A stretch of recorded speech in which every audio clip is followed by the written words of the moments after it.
सभी को मेरा नमस्कार।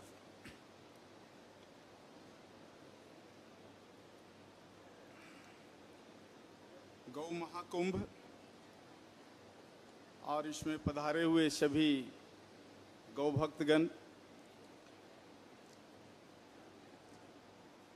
रचना बहन और उनका पूरा समूह, पंचगव्य विद्यापीठम जयपुर विस्तार केंद्र की संचालिका गविसिद्ध अनीता शर्मा जी और यहाँ पर जितने भी भाई बहन पधारे हुए हैं, सभी को एक बार मैं सभी के लिए आभार प्रकट करता हूँ।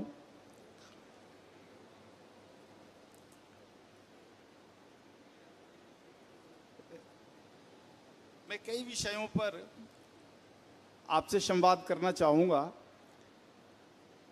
और समय उतना नहीं होगा, इसलिए संक्षिप्त में मैं कुछ विषयों को रखना चाहूँगा आपसे, आपके सामने, जिसमें सबसे पहला विषय होगा गाय और काऊ। हाँ, सामान्यतः मैं देख रहा हूँ यहाँ भी और बहुत सारे जो सभाएं होती है या इस तरह का आयोजन होते हैं, वहाँ गाय और काऊ दोनों विषय को रखा जाता है। तो इसका एक स्पष्टीकरण होना चाहिए कि गाय क्या है और काऊ क्या है। आप गाय के पक्ष में खड़े हो या काऊ के पक्ष में खड़े हो, क्योंकि काऊ और गाय दोनों एक चीज नहीं है, दोनों बिल्कुल अलग है। क्योंकि सामने मैं बोर्ड पढ़ रहा हूँ, welcome to cow based global summit and exhibitions, लेकिन उसके ऊपर लिखा हुआ है गौ महाकुंभ। तो गाय बिल्कुल देखो अलग है, हम उसको गाय कह सकते हैं, गौ माँ कह सकते हैं, गौ कह सकते हैं, गौवंश कह सकते हैं, और काऊ बिल्कुल एक अलग अलग चीज है, उसको इससे जोड़कर बिल्कुल नहीं देखा जा सकता है। तो हमारा जो समूह है पंचगव्य विद्यापीठम का, ये गौवंश के साथ जुड़ा हुआ समूह है, काऊ के साथ हमारा कोई रिलेशंस नहीं है। ये सबसे पहले मैं आपसे स्पष्ट कर देना चाहता हूं। काऊ प्राकृतिक जीव नहीं है। 8वीं-9वीं शताब्दी के यूरोप के कुछ इतिहास के दस्तावेज अगर आप खंगालो तो स्पष्ट होता है कि ये जेनेटिकली चेंज किया हुआ एक जानवर है, जिसमें गाय का कोई अंश नहीं है। लेकिन भारत गौवंश के साथ जीने वाला देश है और हम भारतीयों की जो आस्था है वो गौवंश के साथ जुड़ा हुआ है, काऊ के साथ नहीं है। काऊ की बहुत सारी प्रजातियां हो सकती है भारत में, जैसे हॉलिस्टियन, फ्रीजियन, जर्सी क्रॉस आदि हो सकती है, लेकिन गाय जो है उसकी भारत में कितनी प्रजातियां रही है, तो आप 11वीं 12वीं शताब्दी के भारत का इतिहास उलट करके देखो, कम से कम 350 और अधिक से अधिक 380 प्रजातियां भारत में रही है गोवंश की। हाँ, इतनी सारी प्रजातियां इसलिए कि ये जो अखंड भारत, 11वीं शताब्दी का जो अखंड भारत था, इस अखंड भारत में 360 से ज्यादा भूगोल थे। भूगोल के आधार पर अगर इसका वर्गीकरण अखंड भारत का किया जाए तो 300 से 360 से ज्यादा खंड बनते हैं इनके, और प्रत्येक खंड को का प्रतिनिधित्व करने वाली अपनी एक गौवंश थी। 1947 तक लगभग 250 गौवंश की प्रजातियां भारत में थी। 1947 के बाद जब भारतीयों का शासन आया, भारतीयों के का प्रतिनिधित्व जब आया देश में, तब से लेकर अभी तक जो लगभग 80 साल हो गए, इसमें 150 प्रजातियां और नष्ट हुई। अब मुश्किल से 100 प्रजातियां बची हुई है। इन 100 प्रजातियों में भी सरकार के आंकड़े अगर आप देखोगे तो सरकार अधिक से अधिक 40 या 46 प्रजातियों की बात करती है, उससे ज्यादा नहीं। लेकिन पंचगव्य विद्यापीठम का भारत के 27 राज्यों में जो नेटवर्क है, इस नेटवर्क के एक सर्वेक्षण से हमें पता चलता है कि लगभग 100 प्रजातियां आज भी बची हुई है। आधी से ज्यादा प्रजातियों की खोज खबर सरकार के पास नहीं है। हमारे गविसिद्धों के पास ये प्रजातियां हैं। तो ये बिल्कुल स्पष्ट हो जाना चाहिए हमारे मन में, मनस्पटल पर, कि गौवंश क्या है। तो गौवंश भूगोल से जुड़ी हुई एक देवी है। इसे जानवर तो बिल्कुल नहीं कहा जा सकता। हाँ, एक देवी है जिसका संबंध मिट्टी के साथ है, वहां के जल, अग्नि, वायु और आकाश के साथ है। और यह संबंध केवल भारत में है ऐसा नहीं है। पूरे पृथ्वी का भूगोल आप देख लो तो पूरे पृथ्वी के भूगोल में जो भूमध्य रेखा है, इस भूमध्य रेखा से 25 डिग्री उत्तरांश और 25 डिग्री दक्षिण के जितने भी पृथ्वी पर देश हैं, इन सारे देशों में गौवंश की प्रजातियां पहले थी। अगर देशों का नाम लेकर के मैं बात करूं आपसे, तो पूरब में मलेशिया, जापान और उनके सारे उपद्वीप, सिंगापुर, बैंकॉक, ये सारे जो आज के देश हैं पूरब वाले। पश्चिम में अगर आप ले लो तो पाकिस्तान, अफगानिस्तान से लेकर के अरब के सारे देश, और फिर दक्षिण अमेरिका, और फिर पूरा का पूरा अफ्रीका महादेश। इन सारे भूगोल में गौवंश की अलग अलग प्रजातियां रही, लेकिन दूसरे सारे देशों ने गौवंश की इन प्रजातियों को खत्म कर दिया। लेकिन भारत और अफ्रीका, इन दोनों ने बचा लिया।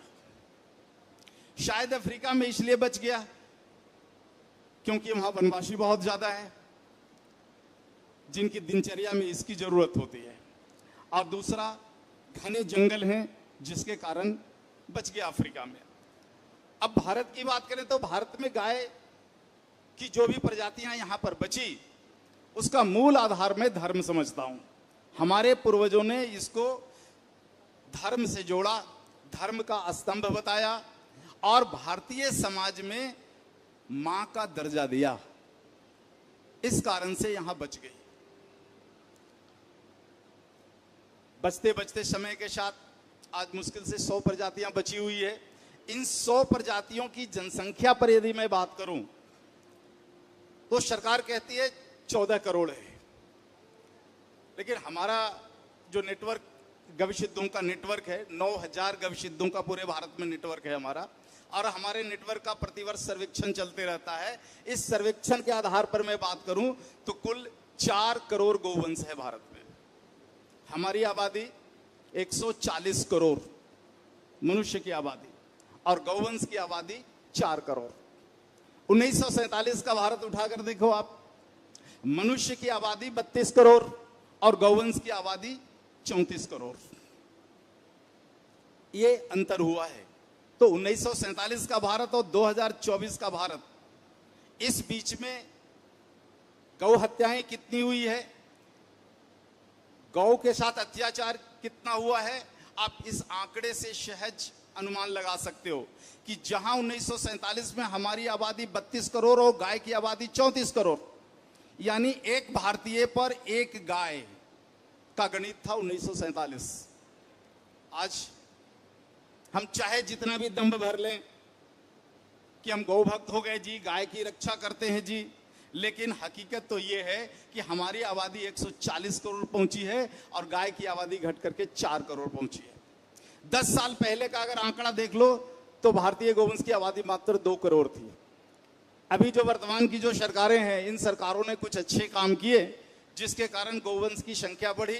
पंचगव्य विद्यापीठम ने अपने स्तर पर काम किया, गाय को रोजगार के साथ जोड़ा, चिकित्सा के साथ जोड़ा, लोगों में जागरूकता आई, और आज ये लगभग 4 करोड़ पर बची हुई है। एक और आंकड़ा मैं आपके साथ शेयर करना चाहता हूं, क्योंकि मैं दक्षिण भारत से आया हूं। दक्षिण भारत मेरी कर्मभूमि रही है, और दक्षिण भारत के बारे में एक बड़ी मान्यता तो नहीं कह सकता हूं, एक दुष्प्रचार फैला रहता है कि गाय की हत्या सबसे ज्यादा दक्षिण भारत में होती है। ये ऐसा अमूमन मैं समाचार पत्रों में देखता हूं।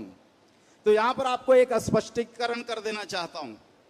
वो स्पष्टीकरण कर देना चाहता हूं कि 1947 के पहले का जितना भी द्रविड़ राज्य था, तमिलनाडु, पांडिचेरी, केरल, आंध्र प्रदेश और तेलंगाना, यहां पर गौवंश की कितनी प्रजातियां थी? तो मैं अपने राज्य की बात करूं अगर तमिलनाडु की, तो हमारे तमिलनाडु में गौवंश की 16 प्रजातियां थी। आंध्र प्रदेश और तेलंगाना दोनों मिलाकर के 18 प्रजातियां थी। केरल में 8 प्रजातियां थी। कर्नाटक में गौवंश की 12 प्रजातियां थी। आज क्या स्थिति है?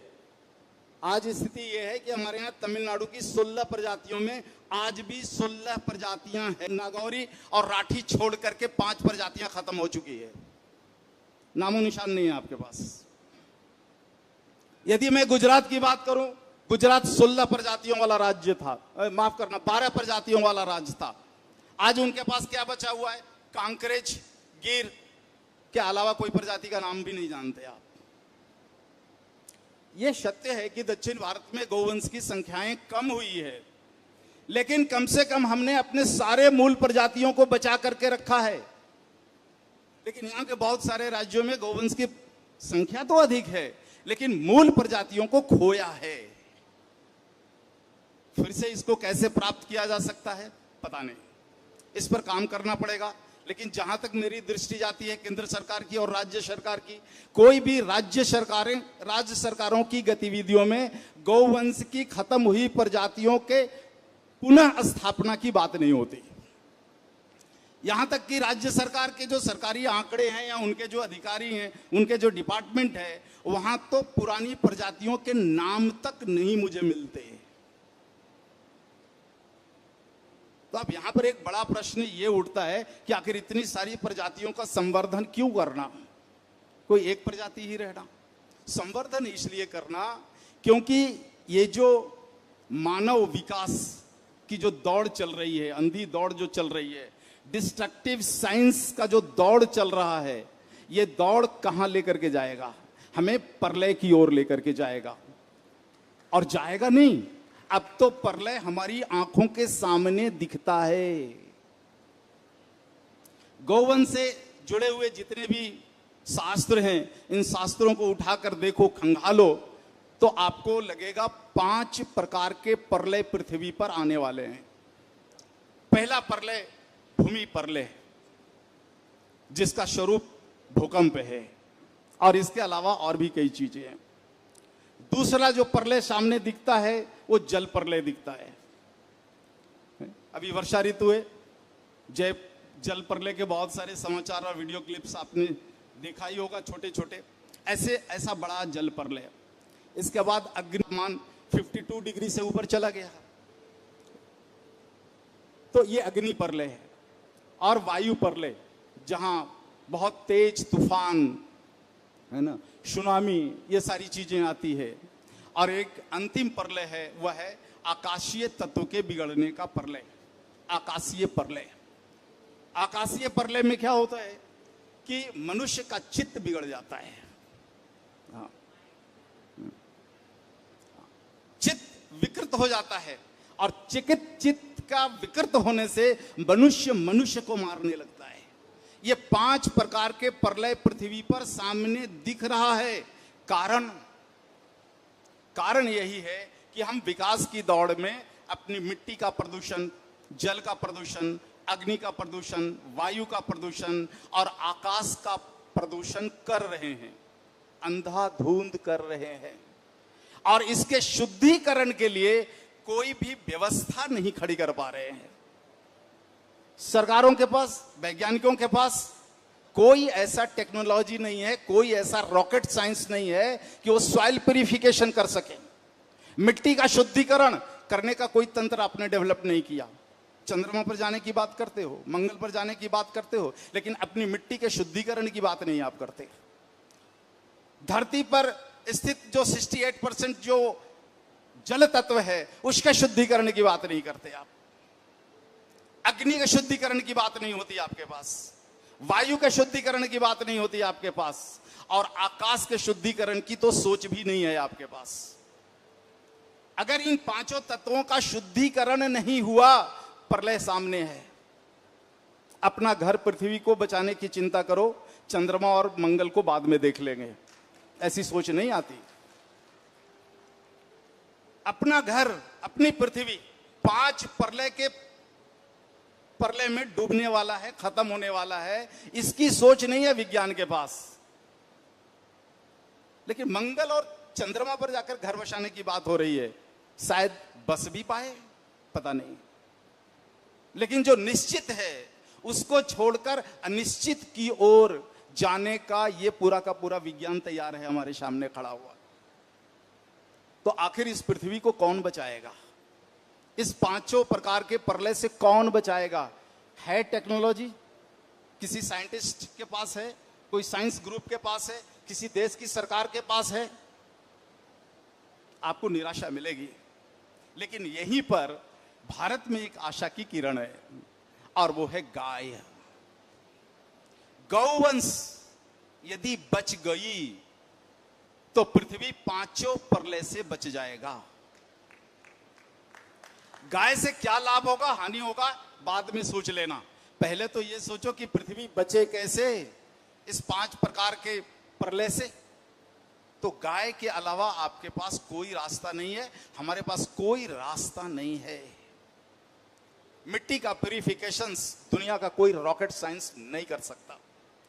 पानी के प्यूरिफिकेशन की सरकार बातें करती है, लेकिन करती नहीं। जिस केमिकल के कारण पानी प्रदूषित हुआ है, क्या उस केमिकल से पानी का शुद्धिकरण हो सकता है? जिस अग्नि को आपने जो है खराब किया है, उसको आप फिर आखिर कैसे शुद्ध करोगे? अग्नि के शुद्धिकरण की तो बात भी नहीं होती। वायु के शुद्धिकरण की थोड़ी सी बात होती है, थोड़ी सी बात होती है। जंगल लगा लो, पहाड़ बचा लो, नदी बचा लो, थोड़ी सी बात होती है। लेकिन क्या इससे पूरा का पूरा वायु प्रदूषण खत्म हो जाएगा? आकाशीय तत्व यदि प्रदूषित हुआ तो मनुष्य को मारेगा। और उदाहरण स्पष्ट है सामने। अरब के देशों को देख लो आप। अरब के देशों के ऊपर का जो वायु है, ये आकाशीय तत्व है, पूरी तरह से आर्टिफिशियल साउंड फ्रीक्वेंसी से पट गया है, प्रदूषित हो गया है। देखो वहां पर क्या हालत है, मनुष्य को मार रहा है, ईरान इराक को मार रहा है, इराक ईरान को मार रहा है, और ऐसे ऐसे सारे देश चपेट में आए हुए हैं। अमेरिका को देख लो, वहां घरेलू हिंसा कितना है। क्यों घरेलू हिंसा इतना है? अमेरिका के आकाश के ऊपर आर्टिफिशियल साउंड फ्रीक्वेंसी की इतनी हैवी ट्रैफिक है कि लोगों का चित्त बदल गया, उनका चित्त अपराधी हो गया है। इसलिए दुनिया में सबसे ज्यादा अपराध कहां होता है? अमेरिका में होता है। तो इन चीजों से यदि हमें अपने घर को बचाना है, पृथ्वी को बचाना है, तो एक ही रास्ता है, और 2 ही मार्गदर्शक हो सकते हैं दुनिया में, एक भारत और एक अफ्रीका। क्योंकि भारत ने गाय को बचा रखा है और अफ्रीका महादेश ने गाय को बचा रखा है। अफ्रीका की थोड़ी सी बात इसलिए कर रहे रहा, 2 ही के पास गौवंश है, अफ्रीका और भारत। और अफ्रीका और भारत चाहे तो गौवंश की संख्या को बढ़ा करके पूरी पृथ्वी को बचाने का अभियान चला सकते हैं हम। तो गाय बचनी चाहिए, इसके मूल में आज जो मेरे मन में विचार है, वो विचार है कि पृथ्वी को बचाना है। और गाय और उनके गव्यों से चिकित्सा हो जाती है, बीमारियां खत्म हो जाती है, ये तो अब जग जाहिर हो गया है। पंचगव्य विद्यापीठम का हमारा नारा है, गौ मां से निरोगी भारत, या गौ मां से असाध्य नहीं कोई रोग। हमारे जो 9000 गविसिद्धर हैं पूरे भारत में, इन लोगों ने दुनिया की कोई ऐसी बीमारी नहीं होगी जिस पर काम नहीं किया और जिस पर 100% सफलता इनको नहीं मिली है। दुनिया का कोई ऐसा रोग नहीं है पंचगव्य की डिक्शनरी में जिसके आगे आप इनक्यूरेबल लिख सकते हो। अगर किसी डॉक्टर समूह या हॉस्पिटल समूह के पास यदि ऐसी कोई बीमारियां हैं तो आप लेकर के आ जाओ, उसका समाधान गाय के पास है। और इसीलिए 2011 में जो है पंचगव्य विद्यापीठम की स्थापना जो है वो की थी, काम शुरू किया था वहां से, और गाय के गव्यों को मूल आधार मान करके और एक संपूर्ण चिकित्सा पद्धति जो है तैयार करने की कोशिश उस समय की थी, जिसका नाम है पंचगव्य थेरेपी। नया कुछ भी नहीं है, हमने अपने पुराने शास्त्रों से, ऋग्वेद से लेकर के महर्षि वाग्भट तक का जितना भी ग्रंथ हमारे पास उपलब्ध था, उनमें से गाय के गव्यों के सूत्रों को निकाला, उनको इकट्ठा किया और एक कंप्लीट मेडिकल थेरेपी तैयार करने की कोशिश की। और आज लगभग 13 वर्ष हो गए हैं पंचगव्य विद्यापीठम को, 9000 गविसिद्धर और 27 राज्य और 11 भाषाओं में इसकी शिक्षा जो है वो विद्यापीठम जो है प्रदान कर रहा है। प्रतिवर्ष 500 गविसिद्धर डॉक्टर बनते हैं और सभी राज्यों में विस्तार केंद्र शुरू किया है ताकि लोगों को उनकी मातृभाषा में इस विज्ञान को पढ़ाया जा सके। तो भारत की 11 राष्ट्र भाषाओं में इसको जो है शुरू किया है इस काम को। और जो शेष समय बचता है इसके बाद वो गाय और उससे संबंधित जो विज्ञान है इसके प्रचार प्रसार में लोगों के बीच आकर के संवाद करना, ये सारा जो है काम हमारा चलता है। और हमारे संस्थान के बहुत सारे आचार्य संचालक हैं, ये लोग भी सारे इस काम को करते आए हैं। अब थोड़ी सी बात यदि मैं शिक्षा वाले विषय पर करूं, आपको शिक्षा अर्थात गाय आधारित शिक्षा व्यवस्था की यदि बात करूं तो आप देखो भारत में बहुत सारे गुरुकुल हैं और बहुत सारे ढोंगी गुरुकुल हैं। हाँ, ढोंगी गुरुकुल इसलिए कह रहा हूं, नाम तो उनका गुरुकुल होता है लेकिन अंदर की पढ़ाई वो स्टेट बोर्ड की होती है, सीबीएसई की होती है। अरे भैया, मैं एक ही बात कहता हूं कि सीबीएसई ही पढ़ाना है और किसी भी राज्य का स्टेट बोर्ड का ही सिलेबस आपको पढ़ाना है, वही अंग्रेज मैकोले की शिक्षा पढ़ानी है, तो भाई गुरुकुल को बदनाम क्यों कर रहे हो? गुरुकुल का अर्थ क्या होता है? गुरु का कुल, है ना, गुरुकुलीय व्यवस्था, जहां पर गुरु के द्वारा बनाए गए पाठ्यक्रम को गाय और वट वृक्ष के सानिध्य में ज्ञान दिया जाए। कौन सा ज्ञान दिया जाए? जीने की कला सिखाई जाए, 100 वर्ष तक निरोगी जीवन जीने की कला सिखाई जाए, भारत को निरोगी भारत बनाने की कला सिखाई जाए। हाँ जी, तो देखो ये इतना पीछे है कि मैं गिर जाऊं, पीछे आऊं तो। हाँ। अच्छा,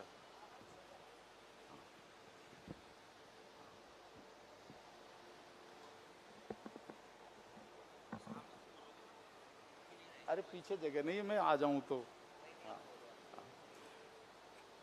तो हमारा एक बड़ा विषय होता है, वो होता है भारत में गुरुकुलीय शिक्षा व्यवस्था का विषय। भारत में अंग्रेजों के पहले और अंग्रेजों के समय तक भी गुरुकुलीय व्यवस्था रही। और गुरुकुल कैसे रहे? तो प्रत्येक गांव में गुरुकुल रहा। गुरुकुलीय व्यवस्था में क्या होता था? एक गुरु होते थे और 18 विषय होता था। और सानिध्य किसका होता था? गाय और वट वृक्ष का सानिध्य होता था। इन दोनों के सानिध्य से सारे विषय जो है 18 विषय की पढ़ाई हमारे यहाँ होती थी और बहुत उत्कृष्ट ज्ञान वाले लोग निकलते थे, ऐसे ऐसे लोग। लेकिन अंग्रेजों को ये शिक्षा पद्धति जो है रास नहीं आई और उन्होंने भारत के लगभग 7 लाख गुरुकुलों को बंद कर दिया या गुरुओं को उठाकर जेल में डाला। और उसके बाद जो है एक नई शिक्षा व्यवस्था बनाई जिसको हम आज मैकोले एजुकेशन के नाम से जानते हैं। मैकोले एजुकेशन मतलब अंग्रेजों के लिए नौकर तैयार करने वाला इंस्टीट्यूशंस, मैकोले एजुकेशन। मैकोले ने यही किया था, अंग्रेजों को नौकर चाहिए था तो उन्होंने कहा कि एक ऐसी व्यवस्था खड़ी कर दो गुरुकुल बंद करके जहां से हमें अधिक से अधिक संख्या में नौकर मिल सके। तो ये सारे स्कूल और कॉन्वेंट ये सारे सब खोले गए। तो अब तो मैं दुर्भाग्य ही कह सकता हूं अपने देश का कि आज भी अंग्रेजों का वो मैकोले एजुकेशन वाला स्कूलीय व्यवस्था और कॉन्वेंट व्यवस्था आज चल नहीं रही है, दौड़ रही है पटरी पर। और आज 80 साल होने के बाद अभी तक हम गुरुकुलीय व्यवस्था को फिर से खड़ी नहीं कर पाए। इन गुरुकुलीय व्यवस्था में एक विषय होता था चिकित्सा का विषय। बच्चे चिकित्सा सीखते थे और बच्चे चिकित्सा सीख करके अपने गांव में जाकर के ग्राम्य वैद्य बनते थे। ग्राम्य वैद्य यानी गांव का वैद्य।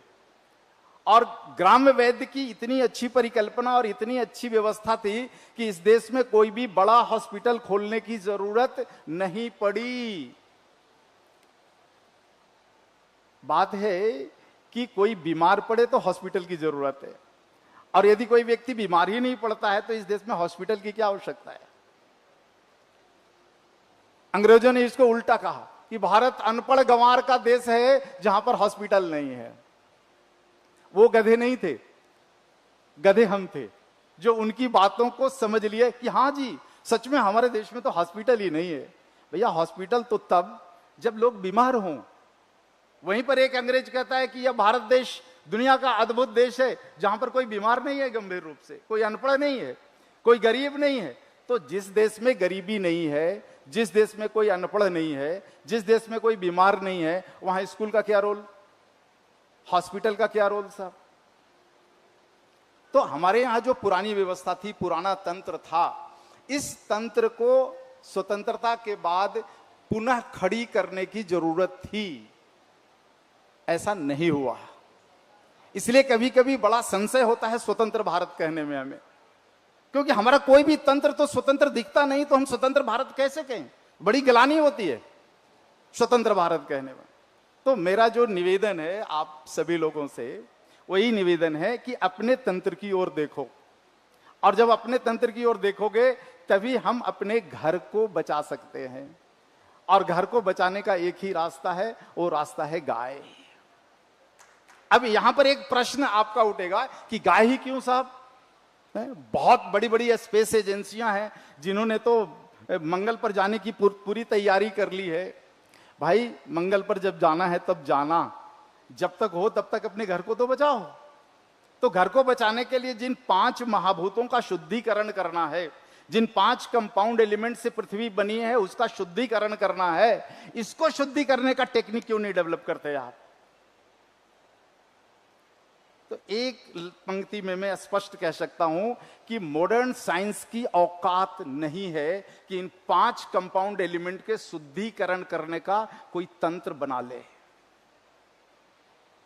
इम्पॉसिबल। मैं साइंस का विद्यार्थी रहा हूं, साइंस को भी समझता हूं, अध्यात्म को भी समझता हूं और गाय को भी समझता हूं, इसलिए यह विषय आपके सामने रख रहा हूं। मॉडर्न साइंस 100 साल और परिश्रम कर ले तब भी 5 कंपाउंड एलिमेंट का प्यूरिफिकेशन करने की ताकत तो छोड़ दो, मैं सीधा कहता हूं इनकी औकात नहीं हो सकती है।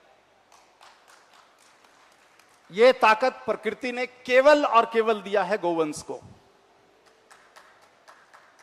आप यदि विज्ञान के विद्यार्थी हो, फिजिक्स केमिस्ट्री के विद्यार्थी हो, तो आपको कुछ सूत्र बता सकता हूं।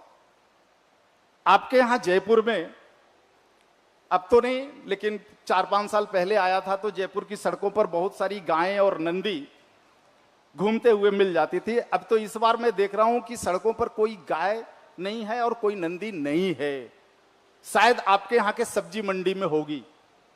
जो सड़ी गली सब्जियां खाने के लिए मंडी में गायें घूमते रहती है और खास करके नंदी घूमते रहते हैं, ऐसा नंदी एक पकड़ लो मतलब देख लो, जो आपके यहां की सब्जी मंडी की सड़ी गली सब्जियां खाती है और फ्रूट्स खा करके, सड़ा गला फल खा करके जीवन यापन करने वाला ऐसे एक नंदी को चुन लो, और वो नंदी जब गोबर देना तो हथेली पर ले लेना और लेकर के सीधा आप अपने यहां जयपुर के या दिल्ली के टॉप क्लास के केमिस्ट्री के लैब में चले जाओ और जाके कहो कि इसका केमिकल एनालिसिस करके दे दो, इस गोबर में क्या है।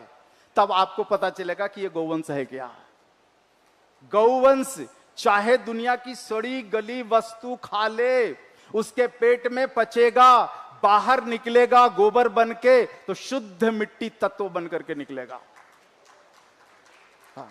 प्योर सॉइल, गाय का जो गोबर है वो शुद्ध प्रकृति का भूमि तत्व है। हम भूमि तत्व का प्रदूषण करते हैं और हमारा गौवंश सड़ी गली चीजों को खा करके और शुद्ध मिट्टी तत्व में दे करके हमारे पृथ्वी के 22% भूमि तत्व का संवर्धन करने वाली अकेली तंत्र है। इसलिए गाय बचनी चाहिए, नहीं तो मिट्टी नहीं बचेगा। और जल की बात करते हैं तो पृथ्वी पर जल का असली शुद्धिकरण तो गौवंश करती है। कैसे गौवंश करती है? तो गाय कौन सा पानी पीती है? नाली का पानी पीती है। गौशाला में चले जाओ ना, तब भी वहां शुद्ध पानी गाय को नहीं मिलता, सीधा बोर से उठा करके डाल देते हैं, चाहे वो नमक वाला पानी हो, चाहे मेटल्स वाला पानी हो, चाहे कोई भी पानी हो। गाय किसी भी प्रकार का जल पी ले, उसके शरीर से जब गौमूत्र बन करके निकलेगा तब शुद्ध वायु तत्व बन करके निकलता है। आप चाहो तो इसको जांच कर लो, आप गाय का मूत्र लो और किसी लैब में जाकर उसका केमिकल एनालिसिस करके देखो, पाओगे कि 22 ऑक्साइड का कंपोजिशन है गौमूत्र। दुनिया में 22 ऑक्साइड होते हैं, 23वां ऑक्साइड नहीं होता। ये पूरे जो प्रकृति के द्वारा दिए गए प्रदत्त जो 22 ऑक्साइड्स हैं, उसका कंपोजिशन है गौमूत्र। यानी गौमूत्र वायु शुद्धिकरण करता है। कैसे वायु शुद्धिकरण करता है? उदाहरण देखो, आपके यहां राजस्थान में बहुत सारे जो थार क्षेत्र हैं, मरुभूमि वाले क्षेत्र हैं, जहां गौवंश है, गाय सूखा झाड़ियां, घास या कुछ सड़ी गली चीजें खा लेती है ना, कैसा भी पानी पी लेती है। जब वो गौमूत्र देती है, और ऐसा गौमूत्र जब मिट्टी में गिरता है, तो मिट्टी में गिरा हुआ गौमूत्र सूर्य के ताप से वाष्पीकृत होता है, और वाष्पीकृत होकर के कहां जाता है? बादलों के पास, और बादलों का शुद्धिकरण होता है, और तब हमें अमृत रूपी वर्षा जल मिलता है। ये गाय ही कर सकती है ऐसा। अब कहोगे इसका क्या प्रमाण है? क्योंकि प्रमाण, हर बात में प्रमाण मांगने का जो प्रश्न है ना, ये मैकेले एजुकेशन का दिया हुआ है। जो एक बार मैकेले एजुकेशन में गया ना, वो हर चीज का प्रमाण मांगता है। तो भाई आपको प्रमाण भी देता हूं। आप तो सब्जी मंडी का कचरा खाने वाली गाय या नंदी दोनों, किसी का भी मूत्र ले लो आधा लीटर, और आपके जयपुर का जो सबसे गंदा नाली है, सबसे गंदा पानी जिस नाली में बहता है, वहां का 10 लीटर पानी लेकर आ जाओ, और ऐसी गैया जो कचरा खाती है, उसका गौमूत्र 10 लीटर गंदे नाली के पानी में आप आधा लीटर या 200 ml डाल दो।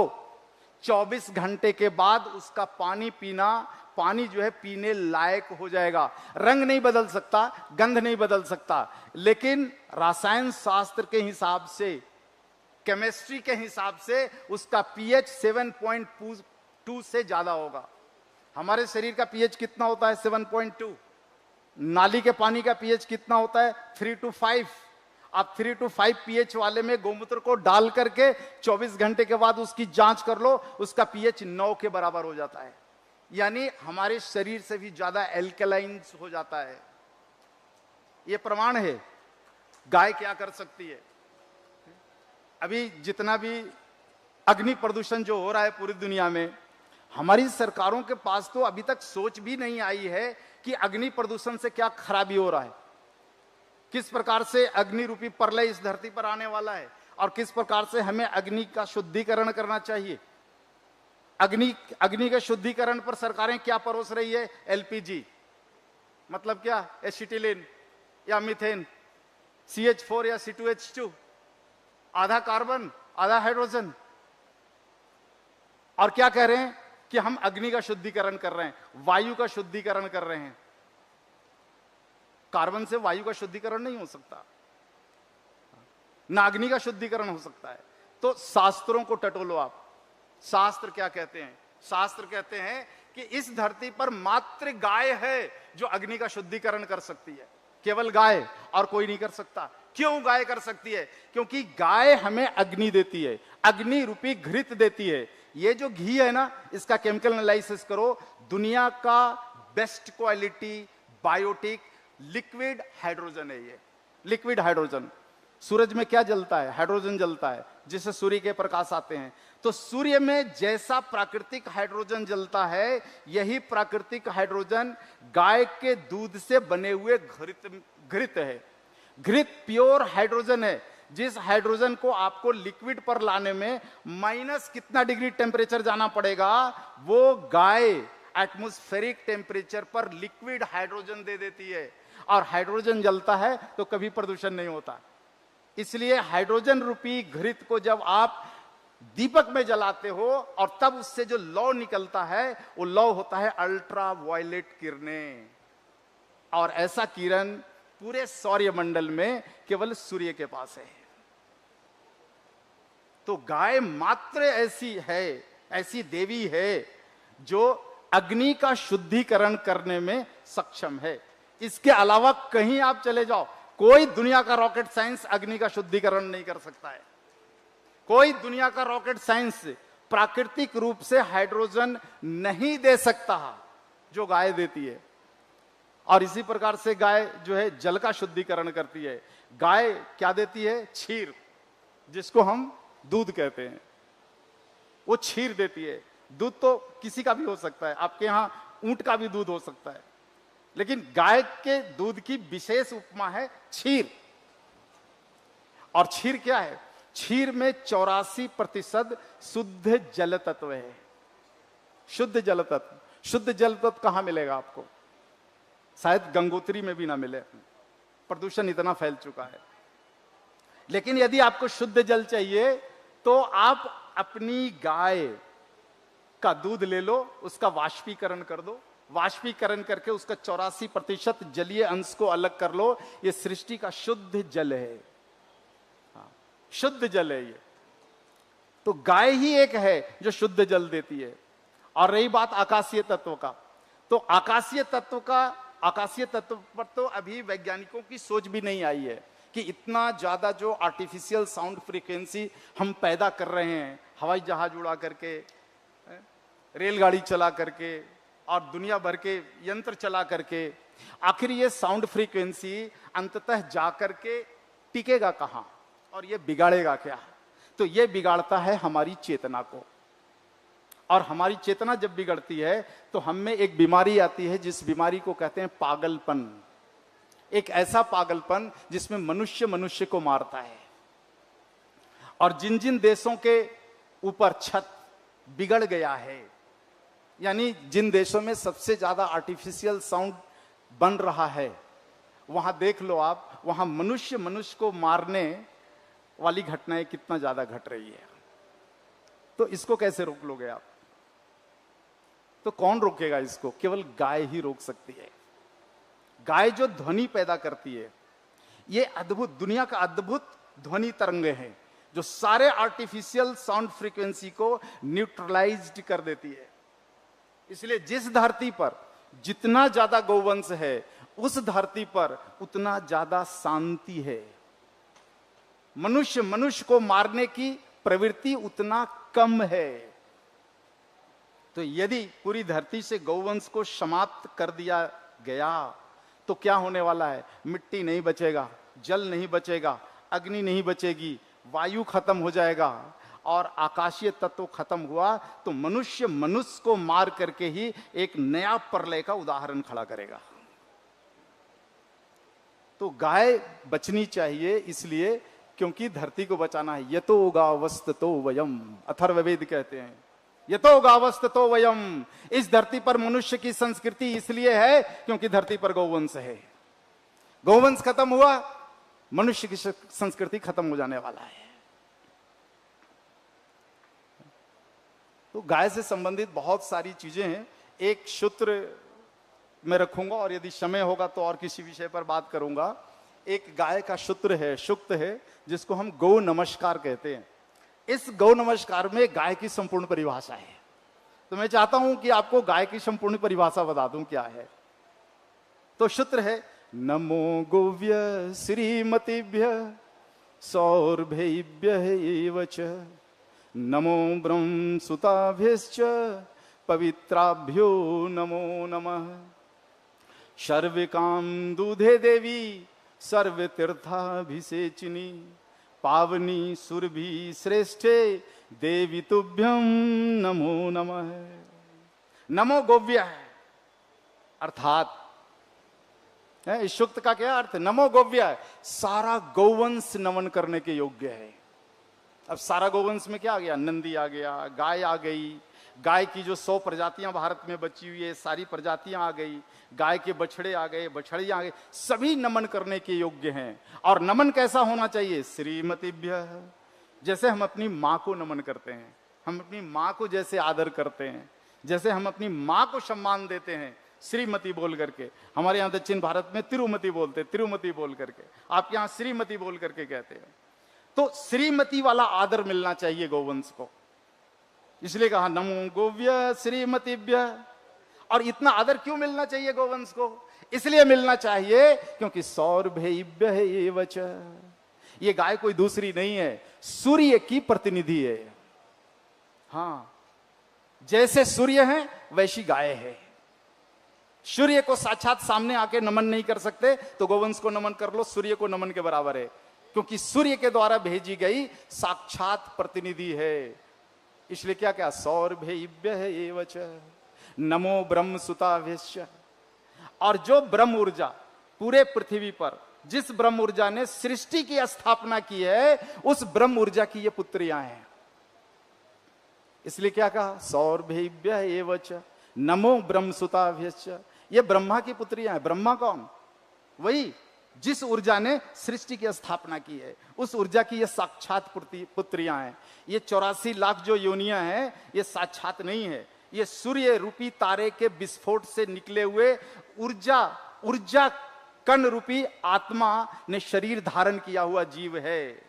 लेकिन गाय के अंदर जो आत्मा है वो विस्फोट से निकली हुई आत्मा नहीं है, बल्कि सूरज के द्वारा नियोजित करके सृष्टि के कल्याण के लिए भेजी गई आत्मा है। इसलिए यहां पर कहा गया सौरभ्य एव च।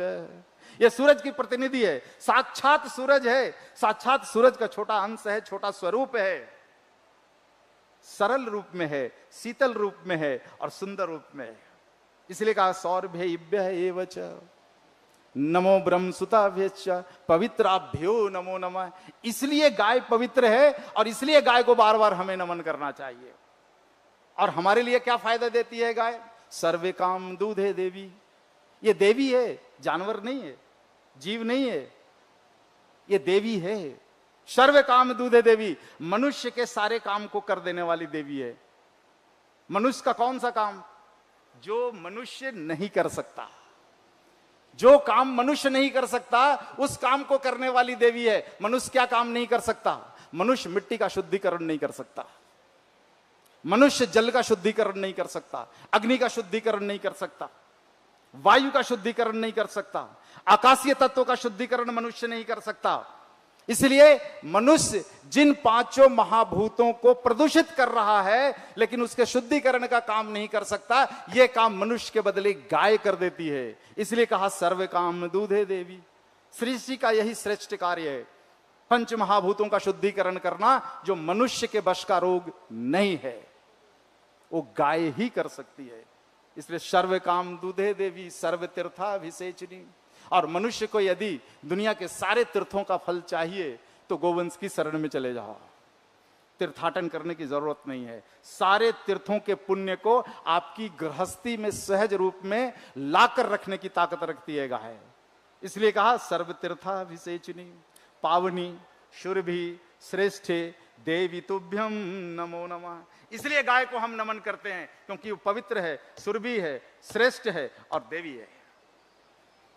तो ये जो हमारे शास्त्र कहते हैं, इन शास्त्रों को हमें भूलना नहीं चाहिए।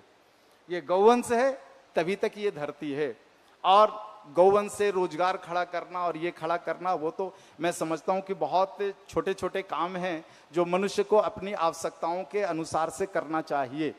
अभी दुनिया में जितने सारे रोग जो बढ़ रहे हैं, इन सारे रोगों पर मॉडर्न साइंस एक रिमार्क लिखता है, इनक्यूरेबल, असाध्य। सबको गाय साध्य कर देती है। इसलिए गाय के गव्यों से जो चिकित्सा खड़ी हुई है, पंचगव्य चिकित्सा थेरेपी, इसकी डिक्शनरी में कुछ भी असाध्य नहीं है, कुछ भी इनक्यूरेबल नहीं है। आप दुनिया के किसी भी रोग, किसी भी समस्या का समाधान इन 5 तत्वों में से निकाल सकते हो। और यही काम जो है पंचगव्य विद्यापीठम और उससे निकले हुए 9000 गविसिद्धर पूरे भारत में इस काम को कर रहे हैं। और इसकी यदि पढ़ाई पढ़नी है, शिक्षा प्राप्त करनी है, तो बहुत सरल है। हमारे यहाँ बहुत बड़े एक चिकित्सा महर्षि हुए, जिनको हम महर्षि वाघ भट्ट कहते हैं, ऋषि चरक के शिष्य हुए। महर्षि वाघ भट्ट जी स्पष्ट कहते हैं कि दुनिया का सबसे सरल कोई साइंस है, सबसे कोई सरल विज्ञान है, तो वो चिकित्सा विज्ञान है।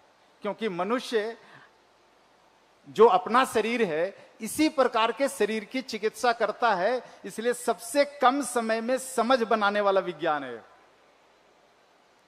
हमारे पास, हमारे शरीर के पास जितने भी अंग हैं, जो हमारे पास मरीज आने वाला है उसके पास भी वही अंग है।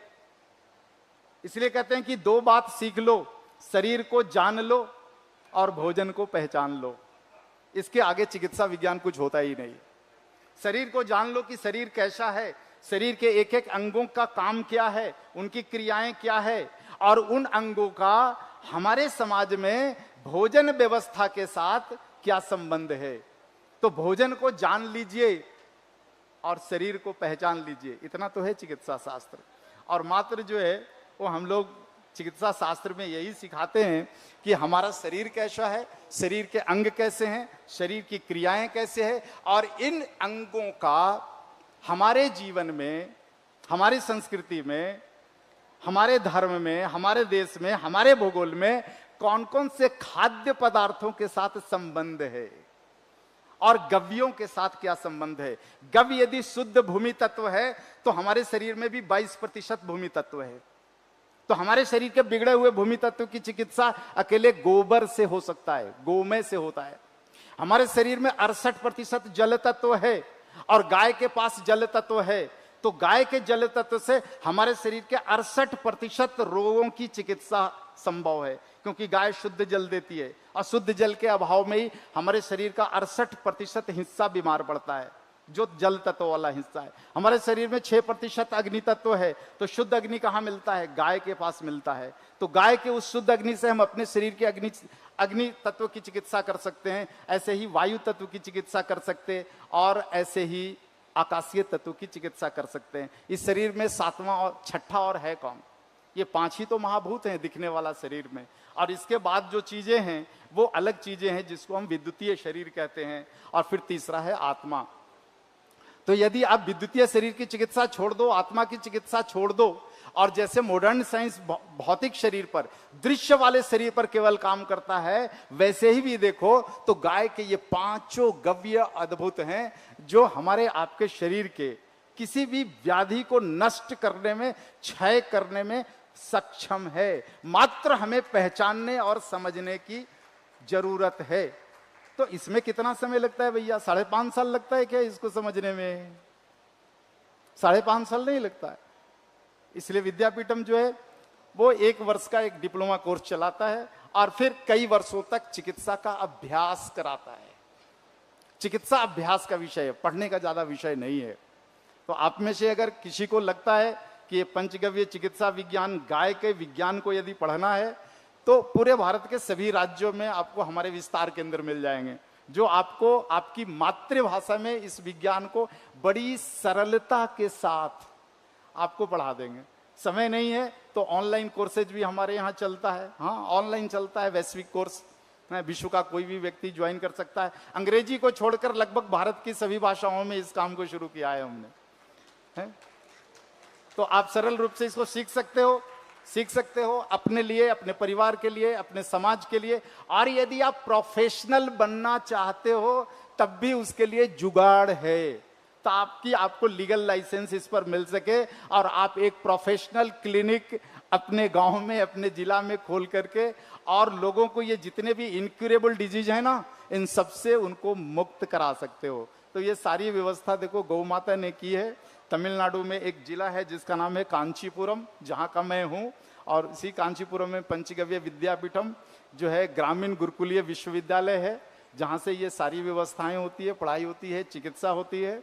आपका कभी मन करे तो आप हमारे वेबसाइट पे चले जाओ panchvidya.com, वहाँ पर आपको ये सारी चीज़ें मिल जाएगी। या यहाँ पर वहाँ की आचार्य हैं गविसिद्ध अनीता शर्मा जी, आप इनसे मिल लेना, है ना। तो ये सारे रास्ते आपको मिल जाएंगे।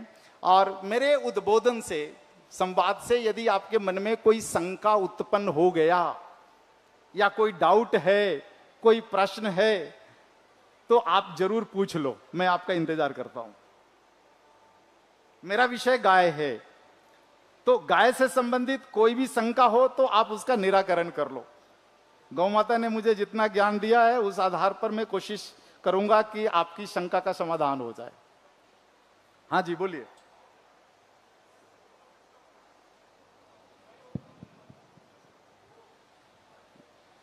कुछ व्यवस्था कर सकते हैं? अगर गुरुजी से करना चाहते हैं तो प्लीज।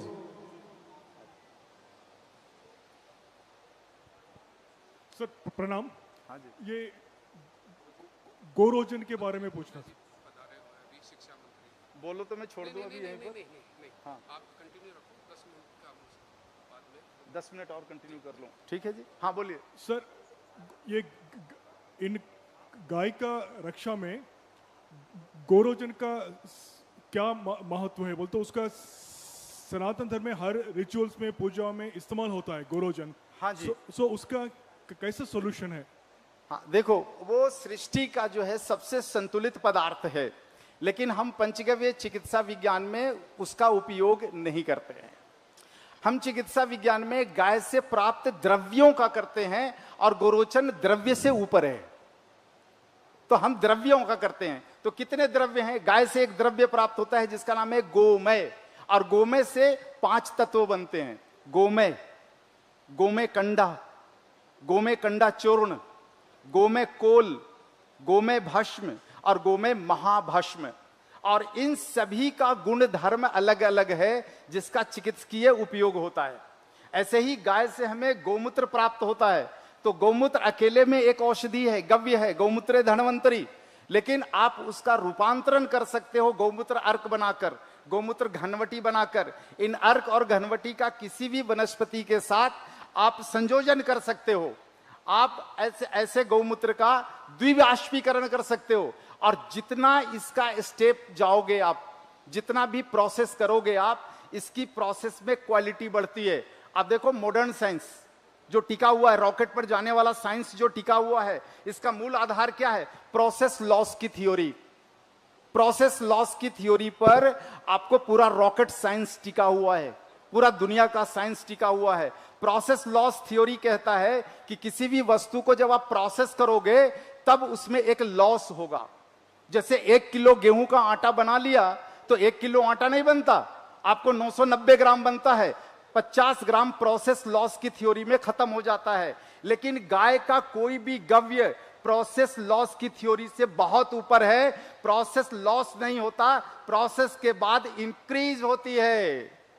तो गाय का दूध ले लो, गाय का दूध एक गव्य है, दही बना लो दूसरा गव्य है, दही से छाछ बना लो तीसरा गव्य है, मक्खन निकाल लो चौथा गव्य है, ताक बना लो, मज्जिगा बना लो, दधिगोड बना लो, मोर बना लो, सब अलग अलग गव्य है। और अंत में घी बना लो, ये भी अलग गव्य है।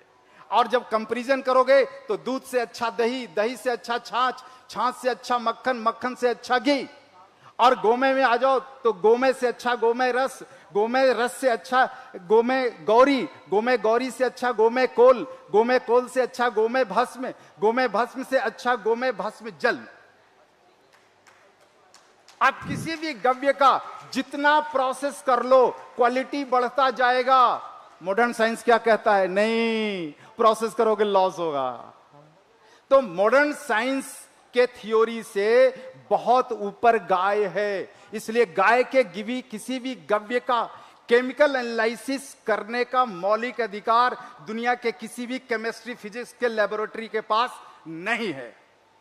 और दुनिया की कोई भी लैब गोमय गोमूत्र और गोमय क्षीर का सही विश्लेषण करने में असक्षम है। तो गोरोचन संपूर्ण गव्य होते हुए भी गव्य की कैटेगरी में नहीं आता, इसलिए हम लोग उसका औषधीय उपयोग नहीं करते। ठीक है जी? हाँ गुरुजी। हाँ जी। एक छोटा सा प्रश्न है। हाँ जो जी। ऑनलाइन क्लासेस के लिए आपसे कहाँ से बोल रहे हैं? थोड़ा हाथ उठाना। हाँ जी जी जी। हाँ, मैं विदर्भ महाराष्ट्र से बात कर रहा हूँ। हाँ बोलिए। ऑनलाइन क्लास के लिए आपसे जानकारी, क्लास की जानकारी लेने के लिए आपकी कंडीशन और कौन से वेबसाइट पे है? पंचविद्या.com पे चले जाओ, पंचगव्य.org पे चले जाओ, गव्यसिद्ध.com पे चले जाओ, गव्यसिद्ध.org पे चले जाओ। पंचगव्य निरंजन वर्मा ढूंढ लो, मिल जाएगा, उस पे चले जाइए, वहां पर सारी जानकारियां आपको प्राप्त हो जाएगी। हाँ जी। और किन्हीं का कोई प्रश्न है? हाँ जी। हाँ गुरुजी, हाँ जी। आपने जो कुछ फरमाया अपने पास 17 सुंदर जी। हाँ हाँ। और जी राधे राधे। हाँ जी। आपने गुरुजी जो बताया कि गौ का चिकित्सा के क्षेत्र में या गौ का गुण सारी चीज बताया, तो क्या ये केवल देसी गायों के लिए है या जो अभी गाय इंडिया में ज्यादा प्रचलित है दूध के चक्कर में, उन गायों पे भी आप ये क्या हुआ? मेरा नाम राकेश है, मैं गया जी अच्छा। बिहार से हूँ। आपका नाम राकेश है, अगर मैं आपको देसी राकेश कहूं कैसा लगेगा? गाय तो भैया गाय है, इसमें देशी क्या होता है? गाय तो गाय है। और जो गाय नहीं है वो जर्सी, हॉलिस्टियन, फ्रीजियन, पिग ब्रीड काऊ है, गाय नहीं हो सकती। गाय का मतलब काऊ नहीं होता, काऊ का मतलब गाय नहीं है। गाय को काऊ कह के गाली मत देना, वो वैसा ही हो जाएगा जैसे मैं आपको देसी राकेश कहूं। गुरुजी नमस्कार। हाँ जी।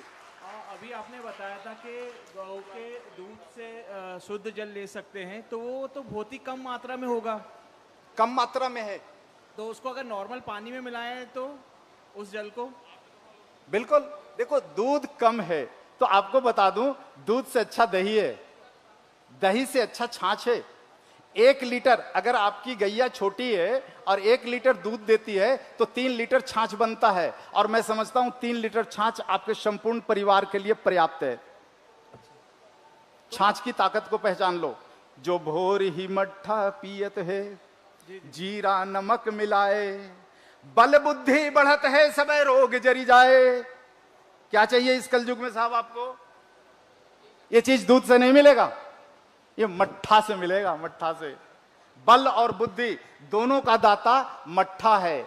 मट्ठा, छाछ है ना, लस्सी बोलते इधर आप ना, हमारे यहां मोर, मजिगा, ताक, ददीगोल, भारत में 12 नामों से जाना जाता है ये। हाँ जी नमस्कारम गुरुदेव। मेरा सबसे पहले क्वेश्चन ये है कि भारत में गौमूत्र के वैल्यूएशन के ऊपर बात नहीं की जाती, जबकि गौमूत्र का पेटेंट कोड अमेरिका के पास में उसका नंबर है 6410059। ये अमेरिका का कोड जो है 2002 में अमेरिका ने वर्ल्ड के फार्मास्यूटिकल कंपनीज में गौमूत्र पेटेंट कराया। भारत की जनता इतनी मूर्ख बन रही है कि गौमूत्र का वैल्यूएशन नहीं कर रही। एक सर विलियम्स एडिशंस करके एक बहुत बड़े मैक्सिकन साइंटिस्ट है जो इस चीज के ऊपर वर्क कर रहे हैं कि हालांकि 2 साल से उनकी रिपोर्ट नहीं आ रही, मैं उनकी रिपोर्ट्स पढ़ता हूँ। उन्होंने इस चीज के बताया था कि वर्ल्ड की जितनी भी जो कैंसरस की जो ऑन्कोजेनिक सेल्स के ऊपर जो जितनी भी फार्मास्यूटिकल कंपनीज कर रही है उसका ओनली एंड ओनली डेरिवेटिव जो है वो आयुर्वेदा और पंचगव्य है। ये वो रिपोर्ट पब्लिकली नहीं कर रहे क्योंकि वो जानते अगर ये चीज वो पब्लिकली करेंगे तो भारत को फायदा होगा, भारत की देसी गाय को फायदा होगा। तो हमारे इस विचारधारा को कैसे निकाले दिमाग से, क्योंकि भारत के हर परिवार में ये हो गया कि allopathy is superior and Ayurveda is just like की on secondary way and third way. तो ये जो मानसिकता है कि हम पंचगव्य को और गाय के जो साइंस है, मैं पिछले 9 साल से गाय के ऊपर वर्क कर रहा हूँ और हमारे पास 30 गिर गाय हैं और मैं आई थिंक मेरे दिन में से 4 से 5 घंटे मैं इस चीज के ऊपर रिसर्च करता हूँ कि किस तरीके से गौमूत्र के ऊपर वर्क करें। हाँ जी, सबसे पहले तो आपको स्पष्ट कर दूं पेटेंट वाली बात। पेटेंट झूठा सर्टिफिकेशन है। Okay sir. अगर आपको पेटेंट से डर लगता है आ जाना। हम भारत के लोग पेटेंट तोड़ना जानते हैं, लेना नहीं जानते। राइट। गाय हमारी, मिट्टी हमारा, पेड़ पौधा हमारा, पेटेंट अमेरिका का कैसे हो जाएगा? यही तो बात है सर। पेटेंट तोड़ना हो आ जाना, अगले क्षण तोड़ के दे दूंगा पेटेंट। कोई पेटेंट करने की जरूरत नहीं है। पेटेंट 1 मिनट में टूटता है। यह केवल मूर्ख बनाने का सर्टिफिकेशन है। मंच से बोल रहा हूं, कोट कर लेना सर। ठीक है, एक बात। दूसरी बात, जो आप वैल्यूएशन वाली बात बोल रहे हो, तो इसका वैल्यूएशन तो जानबूझकर खराब किया गया। गौमूत्रे धनवंतरी, पूरे आयुर्वेद के देव कौन हैं? धनवंतरी। और धनवंतरी कहां वास करते हैं? गौमूत्रे धनवंतरी। मॉडर्न आयुर्वेद ने धनवंतरी को त्याग दिया, इसलिए गर्त में डूब गया। आयुर्वेद को ऊंचा उठाना है तो गाय का वर्ण करना पड़ेगा। हाँ, तब पुनः पुराना आयुर्वेद उठेगा। और इसलिए तो हमने आयुर्वेद की डूबती नैया को छोड़कर पंचगव्य का नया छोटा सा पतवार बना लिया है। सुधारना बहुत मुश्किल है, नया पतवार खड़ा करना बहुत आसान है, इसलिए आसान काम कर लिया है। आयुर्वेद मतलब आयुर्वेद की बात नहीं कर रहा हूं, मॉडर्न आयुर्वेद जो आयुर्वेद से भिन्न है। मॉडर्न आयुर्वेद जिसका मूल आयुर्वेद से कोई लेना देना नहीं है। मैं उस मॉडर्न आयुर्वेद की बात कर रहा हूं। डूबती नैया उनकी है। मूल आयुर्वेद तो दुनिया में अकेला है जिससे 250 मेडिकल थेरेपियां निकली आज तक। फिर भी मूल आयुर्वेद खाली नहीं हुआ है। वैसा ही है, ये तो ज्ञान का अथाह सागर है मूल आयुर्वेद। आप 200 और मेडिकल थेरेपियां निकाल लो, मूल आयुर्वेद खाली होने वाला नहीं है। और मूल आयुर्वेद कहां बसता है? भारत सरकार के आयुष मंत्रालय में नहीं बैठता, वहां नहीं बैठता, गांव के ग्राम वैद्यों के हृदय में रहता है मूल आयुर्वेद। हमारे भारत के ग्राम में वैद्यों ने मूल आयुर्वेद को बचाया है, इस देश का आयुष मंत्रालय ने नहीं बचा रहा है। वो तो बिकाऊ ठेकेदार है। इस मंच से बोल रहा हूं, शायद अर्ध सरकारी मंच होगा, हमें वह नहीं लगता, क्योंकि हमें कोई लेना देना नहीं है सरकार से। पंचगव्य विद्यापीठन में सारा जो 11 साल का जो भी परिश्रम संघर्ष करके इस देश में पंचगव्य चिकित्सा विज्ञान को खड़ा किया है, मैं इस मंच से बोल सकता हूं आपको कि सरकार की एक फूटी कौड़ी नहीं ली है और नहीं किसी संस्थान का चंदा लिया है। स्वावलंबी व्यवस्था में गाय के आशीर्वाद से खड़ा हुआ है और स्वावलंबी व्यवस्था में चलता है और आने वाले भविष्य में स्वावलंबी व्यवस्था में चलेगा, क्योंकि गाय इस दुनिया का सबसे स्वावलंबी देवी है। हाँ जी, एक मेरा प्रश्न था गुरुदेव। हाँ जी बोलिए। इधर हाँ जी बोलिए। डॉक्टर सत्यप्रकाश बात कर रहा हूँ। हाँ जी गुरुदेव, जो आप बात कह रहे हैं एकदम सही है, इसमें किसी तरह की कोई अतिशयोक्ति नहीं है, जो भी आपने पूरा इस लेक्चर के बारे में कहा। जी हाँ। लेकिन एक जो सबसे इंपॉर्टेंट चीज है उस पर मैं थोड़ा सा ध्यान लाऊंगा। हाँ जी। पहला तो ये जो हम आयोजन कर रहे हैं इसका मकसद ही ये है कि जो आप कह रहे हैं, जो विज्ञान कह रहा है, उनको समायोजित करें। जब तक ये समायोजित नहीं होगा, जैसे जहां तक आपने अभी शोध किए, विज्ञान उसका प्रमाणीकरण कर देता है। प्रमाणीकरण किस तरीके से कर देता है? स्टैंडर्डाइजेशन कर देता है, सर्टिफिकेशन कर देता है। अब हम उसे उसकी वैधता को नकार नहीं सकते, तो उसके ऊपर भी हमें प्रयास करने होंगे, जिसे बेसिकली हम क्लिनिकल ट्रायल कहते हैं। अब काफी लोग इसको इस बात के लिए नकार देते हैं कि नहीं, क्लिनिकल ट्रायल तो एलोपैथी का शब्द है। लेकिन अगर मैं इसके व्यवहारिक अर्थ पे जाऊं तो चाहे दवाई कोई भी हो और उसका सिर्फ एक ही पेशेंट बिगड़ता हो, लेकिन क्लिनिकल ट्रायल क्या होती है? एक प्रोबेबिलिटी को दिखा देती है और एक उसकी प्रामाणिकता को सेट कर देती है। हाँ। तो हमें उसकी वैधता को स्वीकार करना चाहिए और वाकई इस तरह के मंच पर हमें उस चीज को भी बताना चाहिए कि जितने भी लोग इस पर शोध कर रहे हैं, जितनी भी गौशालाएं आयुर्वेद में गौमूत्र पे, पंचगव्य पे जो कुछ भी कर रही हैं, मेरा आपसे निवेदन है कि अगर हमारे प्रमाण में दम है, और जो है उसमें मुझे कोई अतिशयोक्ति नहीं है, लेकिन हम उसे अगर प्रमाणिक कर लेते हैं तो हमारे पास एक बायर सेगमेंट खड़ा हो जाता है, हमारे पास एक मार्केट खड़ा हो जाता है। क्योंकि अल्टीमेटली हमें इन प्रोडक्ट्स को आम लोगों तक पहुंचाना है। इसलिए पहुंचाना है क्योंकि जैसा गुरुदेव ने बताया, ये प्रोडक्ट हमारी हॉस्पिटल की जरूरतों को खत्म कर देते हैं। पहला तो वो था। एक दूसरा मेरा और निवेदन था आपसे, जब हम बेसिकली इस तरह के मंच पर आकर विज्ञान को सीधी चेतावनी दे देते हैं कि विज्ञान ऐसा कर नहीं सकता, ये थोड़े से बड़े शब्द हो जाते हैं। हमें इनसे परहेज करना चाहिए, क्योंकि यहां हम क्या करना चाहते हैं कि सनातन के उसको सुने। जैसे आपने जितना कुछ बताया बहुत अच्छा, लेकिन विज्ञान जो कर रहा है वो ये नहीं कह सकते कि वो कर नहीं सकता है या करता नहीं है। हम यहां पर जो हमारे बच्चे आने वाले हैं, जैसे सुबह में हमारे पास में तकरीबन 2-3 हजार के आसपास कॉलेज स्टूडेंट्स थे। हम उन कॉलेज स्टूडेंट्स को यही प्रेरणा देना चाहते हैं कि आप इस गौ विज्ञान को अपने एजुकेशन का पार्ट बनाइए। और जब एजुकेशन का पार्ट बनेगा तो वो गौ विज्ञान कौन सा है, शुरू होता है जो गुरुजी ने आपको बताया, और खत्म होता है उस IIT बॉम्बे, उस IIT दिल्ली, उस IIT गांधीनगर पर, जो बेसिकली उसे कॉर्पोरेट्स के पास लेकर जा रहे हैं और जहां पर उसके बिकाऊ प्रोडक्ट बना रहे हैं। तो मेरा निवेदन था कि दोनों को मिलाकर ही हम नर्म शब्दों में अगर रहें तो शायद इस 4 दिनों के सेशन में हम विज्ञान और सनातन का जो महासंगम देखना चाहते हैं, चौथे दिन हम ऐसी व्यवस्था के ऊपर आए जहां पर हम कह सकते हैं कि हाँ, अब हम मिलके जो है ना वाकई गौ क्रांति लाएंगे। इतना सही मेरा निवेदन था। गुरुदेव धन्यवाद। मैं विनम्रता पूर्वक के इस विषय पर कहना चाहूंगा कि सनातन और विज्ञान दोनों एक पटरी पर नहीं चल सकता। कारण सनातन विकास की धुरी है और विज्ञान डिस्ट्रक्शन की धुरी है।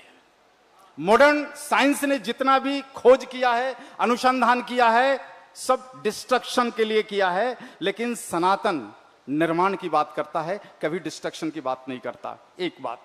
दूसरा, जब पूरी दुनिया को सबसे पहला ब्रह्मा से आयुर्वेद का विज्ञान मिला, सृष्टि के प्रारंभ में, सृष्टि के प्रारंभ का आयुर्वेद विज्ञान जब हमारे पास है, तो इसका प्रमाणीकरण यूरोप और अमेरिका के थ्योरी पर क्यों? हम अपने देश की वनस्पतियों को अपने संस्कृत और आयुर्वेद के नाम से क्यों न जाने? उनका अलग से बॉटनिकल नाम हम क्यों जाने? जो हाँ जी, मंत्री महोदय आ गए। हाँ, माननीय मंत्री महोदय मदन दिलावर साहब। हाँ हाँ हाँ, हमारे बीच राजस्थान के मंत्री महोदय मदन दिलावर जी, माननीय मंत्री महोदय जी मंच पर पधारे। सभी लोग जो है तालियां बजा करके इनका स्वागत करेंगे।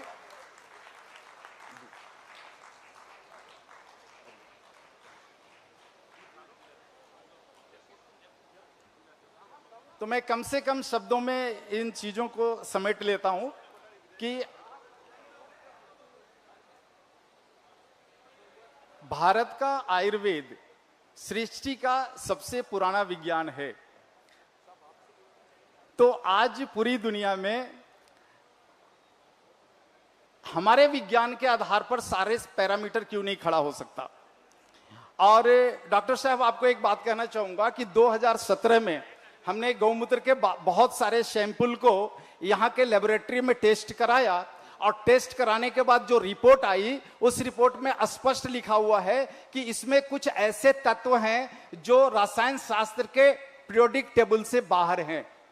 यह स्पष्ट करता है कि आज मॉडर्न साइंस का जो आपका जो केमिस्ट्री का जो टेबल है, वो अधूरा टेबल है। तो जब आपका टेबल ही अधूरा है, तब इसमें हम किसी संपूर्णता का विश्लेषण कैसे कर सकते हैं? आपने जो आपके टेबल में जो 105 या 103 जो केमिस्ट्री के नाम हैं, इसके अलावा भी गौमूत्र में बहुत सारे एलिमेंटल हैं जो आपके लेबोरेटरी के टेस्ट रिपोर्ट में आया है। यह स्पष्ट करता है कि केमिस्ट्री का टेबल अधूरा है। और आप बात करते हैं कि अधूरे टेबल पर गाय के गव्यों का परीक्षण हो, कैसे संभव है साहब?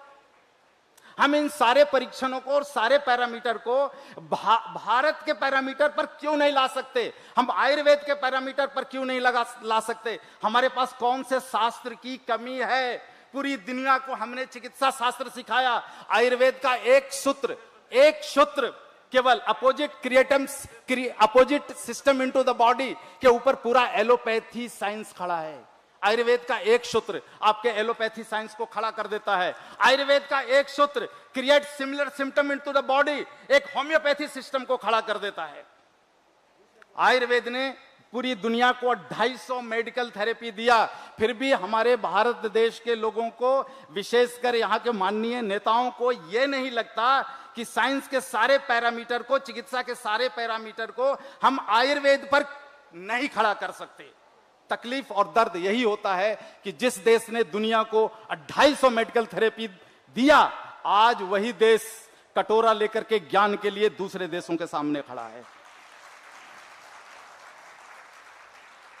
और बात रही चिकित्सा का, तो एक अंतिम सूत्र के साथ मैं अपने व्याख्यान संवाद को यहीं पर बाइंड अप करता हूं। हमारा जो शरीर है ना, आयुर्वेद के हिसाब से 9 खंडों का शरीर है। 5 भौतिकीय खंड, भूमि जल अग्नि वायु आकाश, और 3 विद्युतीय खंड, और 8वां है आत्मा। 5 चीजों का मिश्रण है यह शरीर। शरीर केवल फिजिक्स नहीं है, शरीर विद्युत भी है। शरीर के अंदर एक विद्युतीय शरीर है, 3 प्रकार की इलेक्ट्रिसिटी है, और उसके मध्य में आत्मा रूपी एक तरंग का निवास होता है। और जब बीमारी होती है, 9 खंड में कहीं भी गड़बड़ी हो सकती है। और आज तक जितनी भी मॉडर्न साइंस की मेडिकल थेरेपियां खड़ी हुई है, केवल आपके 9 में 4 खंडों पर काम करने वाली है। Soil element, water element, fire element and air element. तो अगर शेष 5 खंडों में विकृति आती है, तभी तो आप कहते हो इट इज इनक्यूरेबल। तो भैया 9 में 5 अगर इनक्योरेबल है तो बेहतर है कि हम अपने मूल आयुर्वेद की ओर देखें। और पंचगव्य, गाय के गव्यों के बिना आयुर्वेद अधूरा है। इसलिए सभी से विनम्रता पूर्वक निवेदन है कि मेरी वाणी से यदि किसी को चोट पहुंचा हो तो क्षमा कर देना। मेरा दर्द है, जो आपके सामने आता हूं तो छलक करके निकलता है, और मैं अपना दर्द अपने भारत के लोगों के सामने ना रखूं तो क्या विदेशियों के सामने रखूं? इसलिए दर्द हो तो क्षमा कर देना, लेकिन इसी सत्य को मैंने पहचाना है और गाय के इसी सत्य के साथ 24 वर्षों से मैं जी रहा हूं। आप सभी का धन्यवाद, बहुत बहुत आभार, और पूरा आयोजक मंडल को आभार, लाल सिंह जी को आभार, हमारे मंत्री महोदय जी हैं, इतने सरल व्यक्तित्व हैं। आपके बारे में बहुत कुछ हमने सुना पहले कि बहुत ही सरल व्यक्तित्व के हैं, कोई तामझाम नहीं होता, और मैं पहली बार देख रहा हूं अपने जीवन में कि किसी मंत्री महोदय के आगमन पर भी इतनी शांति है। इसलिए आपका विशेष बहुत बहुत आभार, धन्यवाद जी।